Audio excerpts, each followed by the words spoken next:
Hi everyone and welcome back to Astrology Roast. My name is Karen. My name is Itai. And we are joined today in the heart of Melbourne University with a very, very special guest. Belly of the beast.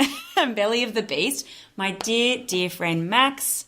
Hey everyone. Hi Max, I'm going to introduce you. I know you get a bit shy when I mention all your monikers and all your strengths, but I'm going to do it. I hate this. I'm going to do it anyway because I just want to and I just think you're awesome. So Max he is an academic. He watches lots of TV.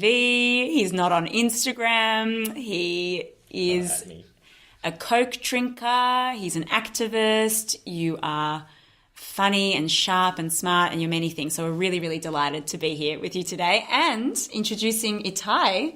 I'm here as always, but I think it's important to say, Max has all these beautiful qualities, but he is a Sagittarius and he also doesn't believe in astrology. Yeah, what's with that? And why are you here? Why are you here on our podcast?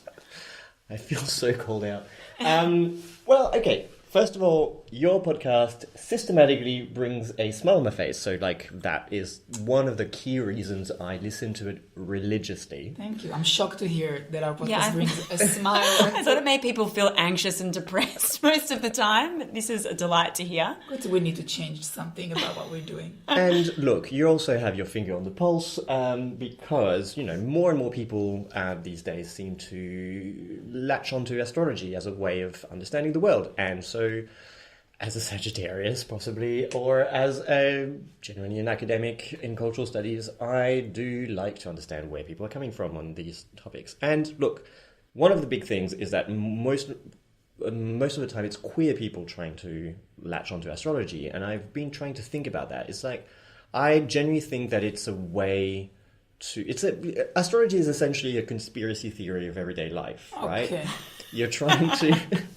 I love it. We're trying to make sense of the world based on these ascribed meanings. And queer people, we don't have a long history of queer personalities. They've been erased from history.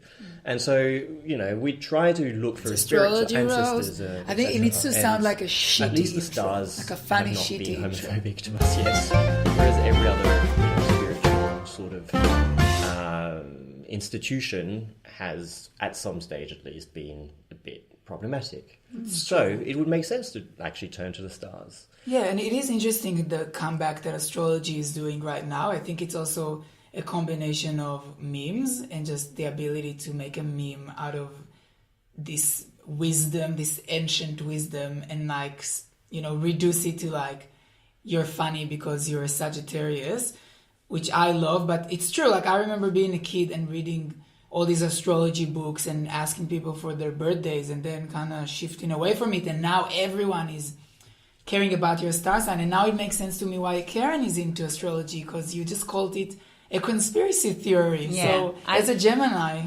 I know, I've said it many, many times. I'm looking for a cult to join. So if anyone's got any modern day cults that are not yet corrupt or not yet, just at that really peak, amazing, fun-loving stage, I'm keen to get in at the right time. I seem to enter cults at the wrong time when they're kind of dismantling. There's a lot of corruption. Money is not coming in. It's going out. So, yeah, hit me up around that. Look, when I was 6, I tried to convert to Greek mythology, so maybe you can do that. Well, it's funny you say that because for a while I thought Greek Orthodox would be a good fit for me. I like the severity and the strength of it. It sounds quite of an old world and quite regimented in the same way that I often have connected to the Sephardi Mizrahi synagogue on Hotham Street. I like the traditions there. It's quite regimented as well. So I'm quite open to organised religion and disorganised religion or cults. But see, this is what I like about at least your approach to astrology. It's not... fact-based. Scientific. Definitely. But it's also not rigid, right? No. So I really like how you use it to make sense of the world. I'm a bit more skeptic about how Itai, for instance, uses it as a diagnostic for other people, ascribes Always. meanings to, or behaviors to other people based on something that they have nothing, it's very deterministic. Yeah, but But on the other hand, one thing that I really liked about the podcast, and that was never questioned really, or like answered, or even interrogated, was how Karen for 1 week decided that she was a Sag, even though that's not her ascribed star sign at birth. So can you tell us more about that? I just love you of all people, Max, being so confused by that, like that I could step into a box and then step out of that box so freely and fluidly. Like, why is that so stressful for you? I mean, yes, that week I identified as a Sag. I'm like, they travel a lot. They're angsty. They are sometimes miserable. I was like, I get that. And I can feel that. And that week I really identify with that, even though I don't travel that much. But I felt that way, and now I feel very strongly Gemini again as well. And I guess it always makes me think of one of my favorite documentaries on a streaming service. I don't know if people out there have heard of it. It's called Netflix. And yeah, I don't know. It's on the internet. The friend of the Gemini, the internet. Yes, the internet. And amazing documentary on that about Whitney Houston's life called Can I Be Me? And in response to your questioning my Sagittarian identity of a week, can I just be me? Like, does everyone have to have an opinion about who I am?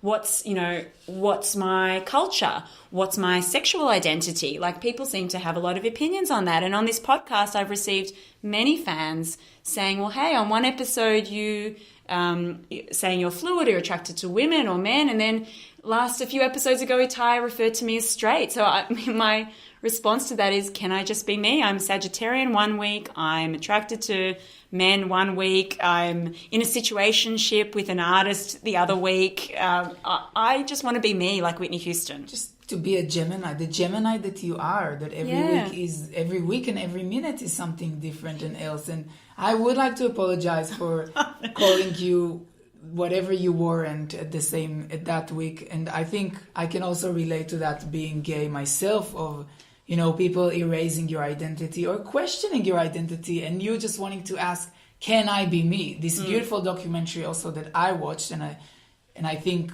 everyone should watch, together with For the Record, the Britney documentary. And I think this pretty much sums up all the documentaries that I've watched in my life, the Whitney Houston and the Britney one. And it's a good question for people to just ask, can I be me? Can I believe in astrology and not?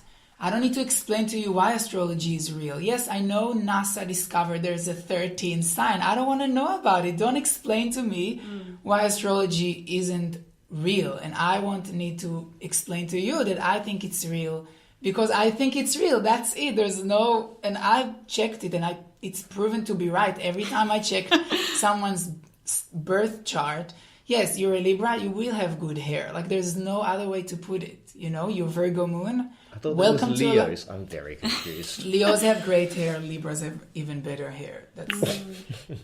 You're going to receive some hate mail from Leos.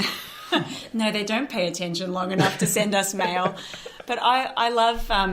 sometimes I do oscillate between believing that astrology is real. Sometimes I think, is it hogwash? But I like, Max, how you talk about astrology or any crazy framework that we adopt as a way to further understand ourselves in this world. So I think this is just one of many tools that lets you think about, who the fuck am I, and can I just be myself? I have spent yesterday at a friend's engagement party in the heart of Jewish Caulfield with 60-year-old women trying to set me up with their sons.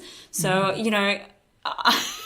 I do like to flirt in and out of different identities quite fluidly, and I think astrology gives me permission to do that as well. And if you don't like it, then don't listen. First of all, yes, but also 1,000 times yes. There is something also about being questioned that makes you understand better about yourself, and sometimes the contrast or someone telling you you're not real or you don't exist, your response to it is, I sure hell like.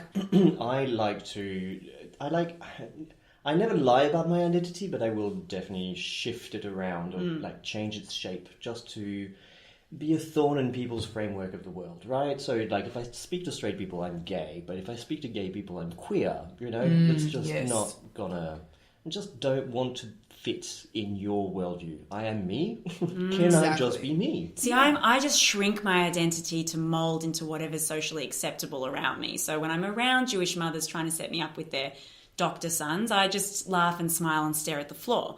When I'm in a situationship, I just laugh and smile and stare at the floor, and then have outbursts in other stages. So it's, it's really fluid in that way, but I'm shrinking it. Whereas I like how you're, flipping from identity to just mess with people's mind. Well, I remember maybe a few years ago, I had a situation, not a situationship. Oh, should we explain what a situationship is? Because it's a new term. I've referred to it in a couple of podcasts now. And can you explain it? So a situationship is when you're kind of in something that is not quite a relationship. It's more of a situation with another person. And you don't do relationship things, but you kind of hang out and... It's about... Is that like just new lingo with the cool kids?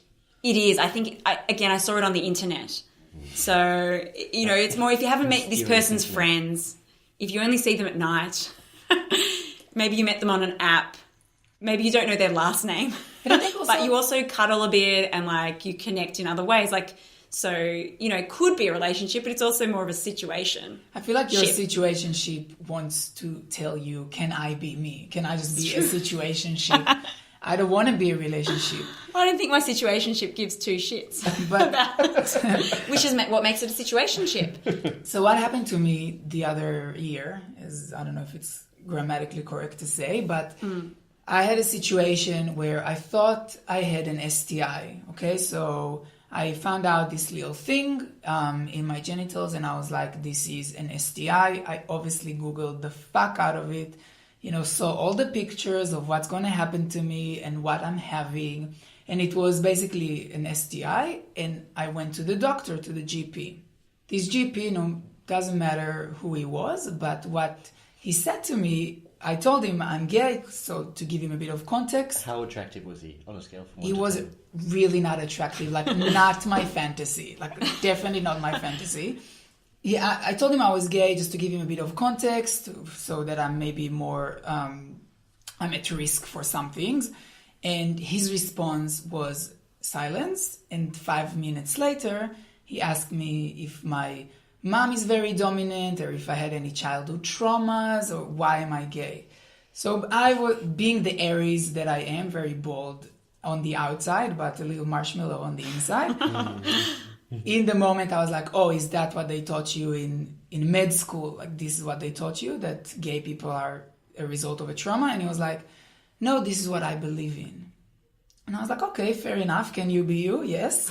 But I'm pretty sure society says it's okay to be you. But he didn't know what I had. And I went home and I was like, I had this crazy, I'm sure it was Mercury retrograde that day because I just had a full-on meltdown, Googling, trying to book. He sent me to a specialist, and in Israel it's really hard to find a specialist. So I called the specialist and they're like, yeah, we booked out for the next 6 months.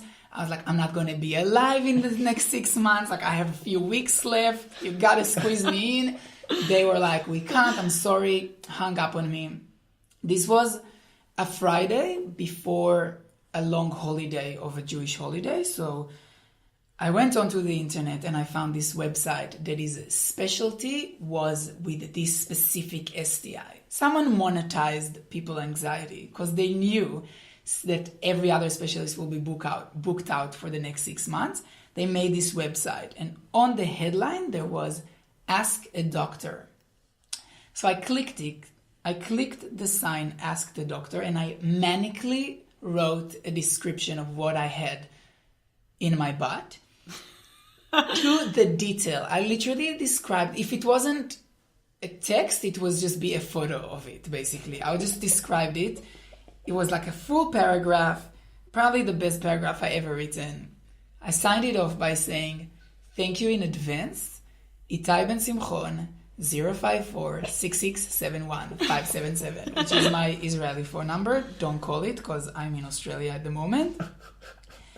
I just signed it off with that and I clicked send. And the second after, I saw it published on a public forum. It wasn't a question that was sent privately to a doctor.